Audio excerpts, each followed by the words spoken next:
সকাল সকাল খুব তাড়াতাড়ি ঘুম থেকে ওঠার পরে নিজেদের লাগেজ গুছিয়ে নিই এবং তারপরে খাওয়া দাওয়া করে রেডি হয়ে যাই চেক আউট করার জন্য। এবং আমাদের দার্জিলিংয়ের সফর ওখানেই শেষ হয়েছে এবং দার্জিলিং থেকে আমরা বেরিয়ে আসি শিলং যাওয়ার জন্য। আর দার্জিলিং শহর থেকে টাইগার হিলের দূরত্ব 11 কিলোমিটার। তো আমরা প্রথম যাব টাইগার হিল হয়ে তারপরে যাব শিলং। তো সেই ভিডিওটাই তোমাদের সাথে শেয়ার করছি। হ্যালো এভরিওয়ান, আমি নয়না, আমার চ্যানেলে তোমাদের সবাইকে অনেক স্বাগত। আমার ভিডিও যারা আগে দেখেছো বা দেখছো বা আমার দার্জিলিংয়ের এই ট্যুরের ভিডিও যারা দেখছো তাদেরকে অসংখ্য ধন্যবাদ আমার সাথে থাকার জন্য এবং আমার পাশে থাকার জন্য। এভাবেই তোমরা আমার সাথে থেকো এবং পাশে থেকো। নতুন করে নতুন জায়গা দেখার মজাই আলাদা। তাই দার্জিলিং শহর আমাদের দেখা শেষ। এবার যাব আমরা টাইগার হিল এবং তারপরে ওখান থেকে যাব আমরা যোগীঘাট হয়ে শিলং। তো মাঝখানে আরও কিছু ভিউ পয়েন্ট ছিল যেগুলো আমরা দেখিনি। আমরা কিছু কিছু ভিউ পয়েন্ট স্কিপ করে বাদবাকি ভিউ পয়েন্টগুলো দেখে এসেছি এবং সেই ভিডিওগুলো আমরা নিয়েছি এবং সেগুলোই আমি তোমাদের দেখাবো। আর এটা হচ্ছে, এই জায়গাটাই হচ্ছে, দেখো কত শাল গাছ রয়েছে। সেগুন গাছ তো খুব বেশি দেখা যায়, বা আমাদের এদিকে সেগুন গাছটা রয়েছে, শাল গাছটা দেখা যায় না। শাল গাছটা হয়তো পাহাড়ি অঞ্চলেই হয়। তো এখানে অনেক শাল গাছ ছিল বলে আমি ওখানকার থেকে ভিডিওটা একটু নিয়েছিলাম। জায়গার থেকে প্রথম টাইগার হিল ওয়াচ টাওয়ার দেখতে পাই, ওখান থেকেই আমরা কাঞ্চনজঙ্ঘার ফুল ভিউ দেখতে পাবো। যখন এটা দেখলাম, দেখে খুব খুশি হলাম যে আর একটুখানির মধ্যেই আমরা পৌঁছে যাবো। আর এইখানকার রাস্তাটা দেখো, প্রথমত আঁকা বাঁকা, তারপরে সাইডগুলো একটু কেমন যেন। আর দূর থেকে যত দেখছি মনে হচ্ছে কখন পৌঁছাবো। তো খুব তাড়াতাড়ি আমরা পৌঁছে গেছিলাম। এখান থেকে খুব একটা বেশি সময় লাগেনি। আর যে ড্রাইভার আমাদের গাড়ি চালিয়ে নিয়ে যাচ্ছিলো তিনি বলছিলেন এখানে অনেক রকম জন্তু জানোয়ার রয়েছে, তো এমনি প্রবেশ এখানে নিষিদ্ধ। গাড়ি বুক করলে হয়তো যাওয়া যায়, আর যারা হেঁটে যায় তারা হয়তো আলাদা কোনো পাসভাবে হয়তো যায়। অত শোনা হয়নি, মনে হয় আলাদা পাসভাবে যায়।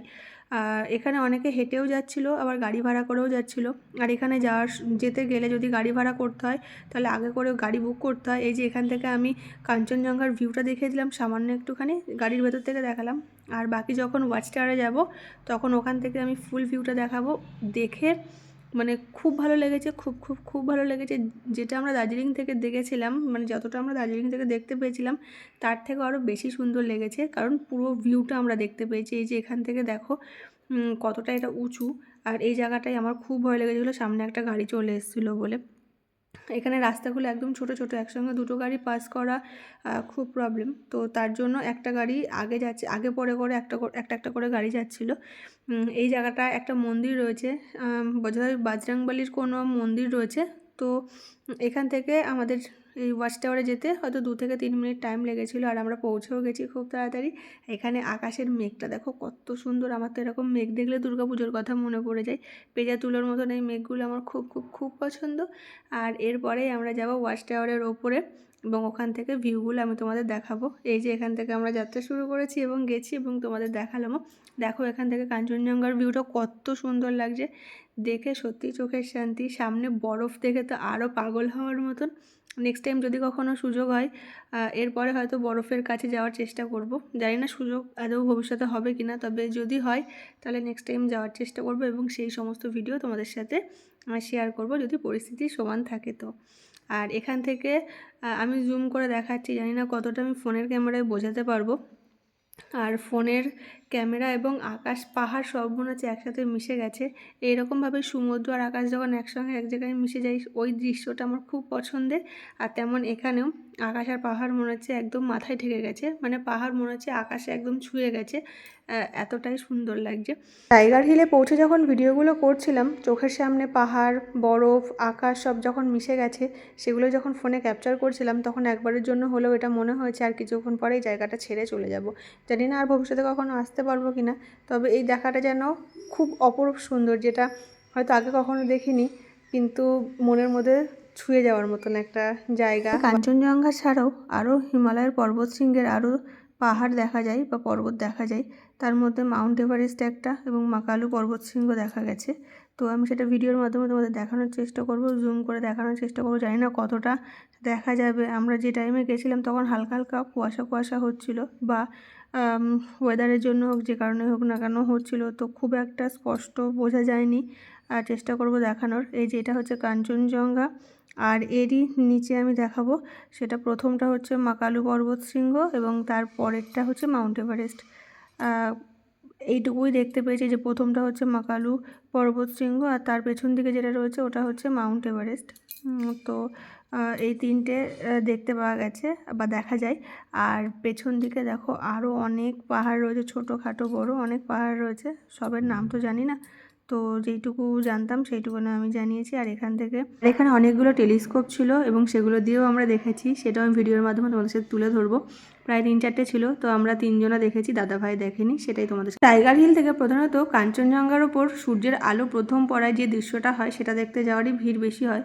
সকালবেলায় কাঞ্চনজঙ্ঘায় সূর্যের আলো পড়ে যে আভাটা হয়, প্রথমে হয় গোলাপি এবং পরে সেটা কমলা রঙের হয়, এবং সেই আভাটা বা সেই দৃশ্যটা দেখার জন্য প্রথমত অনেক লোক হয় এবং প্রচুর পরিমাণে ভিড় হয়। আর এখানে কাঞ্চনজঙ্ঘার সাথে সাথে এভারেস্টেরও কিছু অংশ দেখতে পাওয়া যায়। আর এখানে আমি আর তোমাদের দাদাভাই ছবি তুলছিলাম, বাট সূর্যের আলোটা এমনভাবে চোখে পড়ছিল আমি তো তাকাতেই পারছিলাম না। এখানে দিদিভাইয়ের আমার অবস্থা সেম, আমি তো ওপরের দিকে তাকাতেই পারছিলাম না। আর বাবু ঘুমিয়ে গেছিলো, যেহেতু সকাল সকাল ওর তো উঠতে পারে না, তো আমরা খুব তাড়াতাড়ি বেরিয়েছিলাম বলে ও আবার আস্তে আস্তে ঘুমিয়ে গেছে। আর এই জায়গায় বারবার আমি আর দিদিভাই চোখে হাত দিচ্ছে, আর আমার তো বারবার চোখ দিয়ে জল বেরিয়ে যাচ্ছিলো। ছবি তুলবো কি, খুব একটা এখানে ছবি আমাদের তোলা নেই, ভিডিও যেইটুকুনি নেওয়া আছে সেইটুকুই। একদিক থেকে আমার দাদাভাই, একদিক থেকে তোমাদের দাদাভাই বলছিল ছবি তোলার কথা, বাট ছবিই তুলতে পারছিলাম না। এখানে আমরা টেলিস্কোপ দিয়ে কাঞ্চনজঙ্ঘা দেখেছি খুব কাছ থেকে, আর তার পাশাপাশি মাউন্ট এভারেস্ট দেখেছি, আর তার সামনে মাকালু পর্বত শৃঙ্গ দেখেছি। প্রথমে কাঞ্চনজঙ্ঘা, তারপরে মাকালু পর্বত শৃঙ্গ, তারপরে মাউন্ট এভারেস্ট দেখেছি। আম্মু দেখেছি, তোমাদের দাদাভাই দেখেছে, দিদিভাই দেখেছে, বাট আমার দাদাভাই বোধহয় দেখেনি, তো সেই ভিডিওটা নিতে পারিনি। দিদিভাইয়ের ভিডিওটা আছে কিনা আমি ঠিক জানি না, দেখলে আমি সেটাও শেয়ার করে দেবো। অনেক খুঁজে টেলিস্কোপের সাথে দিদিভাইয়ের কোনো ভিডিও আমি পাইনি, তো সেটা আমি আর দিতে পারলাম না। তারপর আমরা বেরিয়ে পড়েছিলাম টাইগার হিল থেকে দার্জিলিংকে একেবারে যেন টাটা বাই বাই করে দিয়ে আমরা বেরিয়ে পড়েছিলাম যোগীঘাট হয়ে শিলং যাওয়ার জন্য। তো এই পাহাড়ি পথটা ছিল খুব সুন্দর, আর এখানকার রাস্তা, এই আঁকাবাঁকা রাস্তাগুলো যেন মনকে ছুঁয়ে যায়, চারিদিকে পাহাড়, মাঝে মাঝে কাঞ্চনজঙ্ঘার উঁকি দেওয়া, খুব খুব খুব সুন্দর। আর আমরা অনেক মজা করে এসেছি, গান শুনতে শুনতে, গল্প করতে করতে অনেকটা সময় নিজেদের মতন কাটিয়ে, মানে কি বলবো, যেটা হয়তো মুখে বললেও হয়তো প্রকাশ হয় না, সেই সময়টা আমরা পার করে এসেছি। খুব খুব খুব ভালো লেগেছে। আর এই রাস্তাটা দেখো, দেখলেই বুঝতে পারবে কতটা ঘোর পেঁচের রাস্তা, একবার এদিক ঘুরছে একবার ওদিক ঘুরছে। আর আমি যেহেতু গাড়ির সামনের দিকেই বসেছিলাম একদম ফার্স্টেই, তো ভিডিও করতে আমার বেশ সুবিধা হয়েছিল, খুব একটা অসুবিধা হয়নি। আর সারা রাস্তা আমার কোনো প্রবলেমও হয়নি, যেহেতু সামনে বসেছিলাম। আগেই বলেছি, এখনও বলছি, আমাদের যে ড্রাইভারটা ছিল সেই ড্রাইভারটা খুব ভালো ছিল। প্রথম দিনের ড্রাইভার আর সেকেন্ড দিনের ড্রাইভার দুটো আলাদা ছিল, দুজন আলাদা ছিল, কিন্তু প্রথম দিনের ড্রাইভারও খুব ভালো ছিল, দ্বিতীয় দিনের ড্রাইভারও খুব ভালো ছিল। মাঝখানে মংপুতে আমরা এসে নেমেছিলাম, এখানে রবীন্দ্র ভবন ছিল, তো সেটা দেখতেই গেছিলাম। এখানে টিকিট দেওয়া হচ্ছিলো আর কিছু জিনিস বিক্রি করা হচ্ছিলো, আমরা সেগুলো নিয়ে আমি শুধু ভিডিওটাই করেছি। আর এখানে দেখো একটা ট্রি হাউস রয়েছে, ট্রি হাউসটা খুব সুন্দর, মানে নিচের থেকে খুব সুন্দর লাগছিল, মনে হচ্ছিলো যে যাই, কিন্তু পারমিশন ছিল না যাওয়ার। আর এখানে সম্ভবত ভেতরে কাজ চলছে, তো তার জন্য এমনি জাস্ট দেখতে দিচ্ছে, ভেতরে ঢুকতে দিচ্ছিল না। তো যেইটুকু পেরেছি সেইটুকুনি ভিডিও করেছি। আর এখানে দেখো দাদাভাই আর দিদিভাই ননাকে কেমন করে নিয়ে যাচ্ছে, ও যেতে চাইছে না, আর ওরা হচ্ছে এরকম করে ওকে নিয়ে যাচ্ছিলো। তারপর দিদিভাই বাবুকে কোলে নিল, আর আমরা ভুল রাস্তায় চলে যাচ্ছিলাম। তারপরে দেখি এখান থেকে গেট রয়েছে, আমরা সেই গেটের মধ্যে করে গেলাম, গিয়ে একটুখানি জায়গা দেখে চলে এসেছি। এটা রবীন্দ্র ভবন মংপুর, তো সেইটাই তোমাদেরকে ঘুরে দেখাচ্ছি। এখানকার ছোট ছোট কটেজগুলো খুব সুন্দর, এখান মানে পাহাড়ি দৃশ্যে এরকম একটা জায়গা খুব ভালো লেগেছিল। আর এখান থেকে ওপরের ওই ট্রি হাউসটা আমার সবথেকে বেশি পছন্দ হয়েছে। খুব একটা পরিষ্কার ছিল না, কারণ বোধহয় বলছি যে এটা বন্ধ ছিল, তো তার জন্য খুব একটা পরিষ্কার ছিল না, কিন্তু ভালো ছিল জায়গাটা। দেখো এখান থেকে ট্রি হাউসটা দেখাচ্ছি, কতটা সুন্দর না, দুটো গাছের মাঝখানে কি সুন্দরভাবে, মনে হচ্ছে গাছ দুটো এই জন্যই ট্রি হাউসটা করবে বলে যেন বানানো।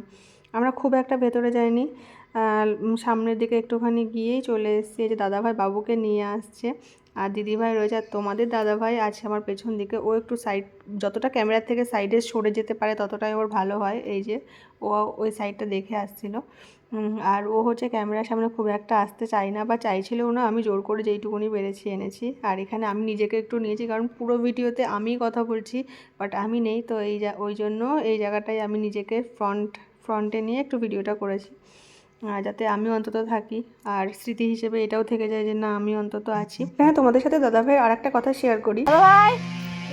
Hi guys. মংপু এসছি, আমরা মংপু মিউজিয়ামে। আমি যখন ভিডিওগুলো নিচ্ছিলাম তো তখন দাদাভাই দিদিভাই আমার হাজব্যান্ডকে বলেছিলাম যে ক্যামেরার দিকে দেখাতে। যখন দাদাভাইকে বলেছিলাম তখন দাদাভাই এরকমভাবে ইন্ট্রো দিচ্ছিল নতুন ইউটিউবারের মতন। তো সেটাই আমি রেখে দিয়েছি। আর এখানে আমি আর দিদিভাই একসঙ্গে হাত ধরে যাচ্ছিলাম বলে ননা কান্নাকাটি করছিল ও কোলে উঠবে বলে। তো লাস্টে আমি আর দিদিভাই একসঙ্গে ওকে কোলে নিই এবং এই ভিডিওর লাস্টটায় আমি ওর সাথে আদর করতে করতে খেলা করতে করতেই শেষ করি। দেখো আমাকে কত আদর করছে। আর ওর ড্রেস আপটা দেখে মনে হচ্ছে না একটা ছোট্ট পুতুল আমি কোলে নিয়ে রেখেছি। তো যাই হোক, ভিডিওটা আমি এখানেই শেষ করছি। তোমাদের কেমন লাগলো অবশ্যই জানিও। আর আমার আগের ভিডিওগুলো দেখেছো কিনা সেটা আমাকে কমেন্টে জানিও। নেক্সট পার্ট আবার পরে আসবে। টাটা।